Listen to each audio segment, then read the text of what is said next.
At the Marquess of Aldenmuir's annual winter ball, in front of 400 of the most powerful people in England, he announced the name of his future bride. He said the wrong name, and the wrong girl stood up. The Marquess of Aldermere was not a man who made mistakes. He was 34, wealthy beyond the need to count it, and had spent the better part of a decade refusing every match his family put in front of him. This winter, under considerable pressure, he had agreed.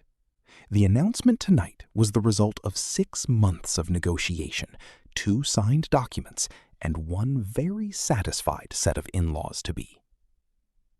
Her name was Lady Cecilia Vane. She was exactly what everyone expected. Beautiful, composed, impeccably connected, standing in the front of the ballroom in ivory silk, already practicing the expression of gracious acceptance she would wear when he said her name. Eleanor Marsh was standing 3 feet behind her. Eleanor was Cecilia's companion.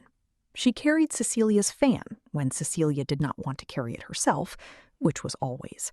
She stood behind Cecilia at events like this one and tried to take up as little space as possible, which she was very good at, having had years of practice.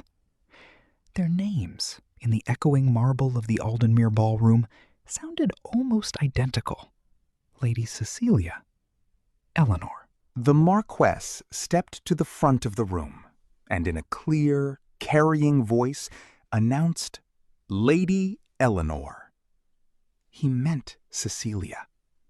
Eleanor heard her own name. And before the silence could correct the error, before anyone could move, before Cecilia could step forward, before Eleanor's own brain could catch up with what her body was doing, she stood up. The ballroom went completely silent. 400 people holding 400 different expressions. Cecilia's ivory fan snapped closed in her hand. Her mother's face did something Eleanor had never seen it do before. It went entirely still, like a clock that had stopped. The Marquess's 2 advisors, standing near the far wall, looked at each other with the specific terror of men who had drafted the legal paperwork. Eleanor understood what she had done approximately 2 seconds after she had done it. She began to sit back down. The Marquess crossed the room, not toward Cecilia, not toward his advisors, not toward the door, which would have been the sensible choice.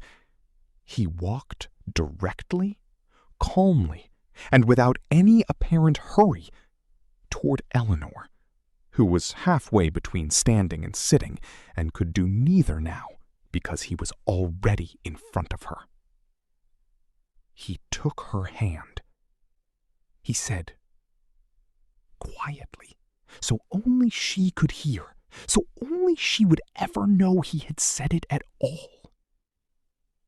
Perhaps I announced exactly the right name. What followed was not a fairy tale. Cecilia did not cry. She was too well bred for that. She simply turned, with perfect composure, and walked out of the ballroom. Her mother followed.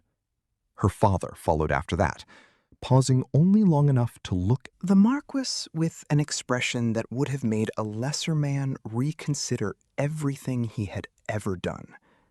The Marquess did not reconsider anything. His head advisor found him 20 minutes later in the side hall, still standing near Eleanor, who had not moved because she genuinely did not know if she was allowed to. "Your Grace," the advisor said, with the tight restraint of a man who had served one family for 30 years and had never once lost his composure. "This will ruin you." "Yes," the Marquess said. "Probably." He did not say it as if it concerned him very much. Eleanor tried 3 times to leave. The first time, the Marquess simply stepped into her path. The second time, he said, very quietly, that if she walked out of this room, he would announce her name again in front of everyone still present. The third time, she stopped trying. because she had realized something. He was not doing this to embarrass her. She did not know what he was doing, but it was not that. She asked him, standing in the side hall of the Aldenmere Ballroom, with the remains of a ruined engagement and approximately 200 witnesses on the other side of the door, she looked at him and said, "Why are you doing this?" He looked at her for a long moment. "I don't know yet," he said. They met again 3 days later. Not by arrangement. Eleanor had gone to return the fan she had been carrying, still in her possession, because in the chaos of the evening no one had thought to ask for it back. She had not expected him to be there. He had not expected her either. They were alone for the first time. Eleanor said what she had been thinking for 3 days. She told him she knew what this was, that men like him did not choose women like her, not really, not permanently, that she had been useful as a way to escape an arranged marriage he did not want, and that she understood, and that she was not angry, but she needed him to tell her the truth before she spent one more day not knowing what role she was playing in his life. He was quiet for long enough that she thought she had been right. Then he said, "In 10 years of public life, not one person, not one, has ever spoken to me like I was worth being honest with. Everyone performs around me. Everyone wants something. And you stood up in a room full of people because you heard your name, and it didn't occur to you to pretend you hadn't. I have spent 10 years being a title. You are the first person who looked at me like I was a person. I don't know what to do with that yet, but I know I am not ready to stop." She did not answer him. She set the fan down on the table between them, and she left.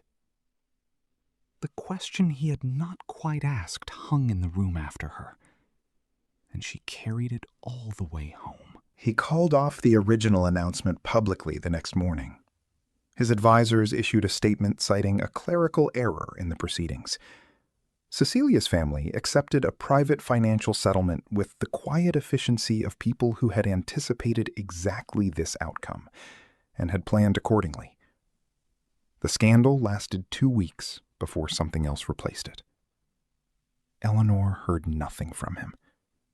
Then, on the 14th morning, a letter arrived. 1 page, 1 paragraph, 1 line at the bottom that she read 4 times before she put it down. "I will not ask you to stand again, but I will spend the rest of my life hoping you choose to." She read it a 5th time. She smiled. It was not a small smile. 3 months later, there was another ball. The Aldenmere Ballroom, the same crystal chandeliers, the same 400 people.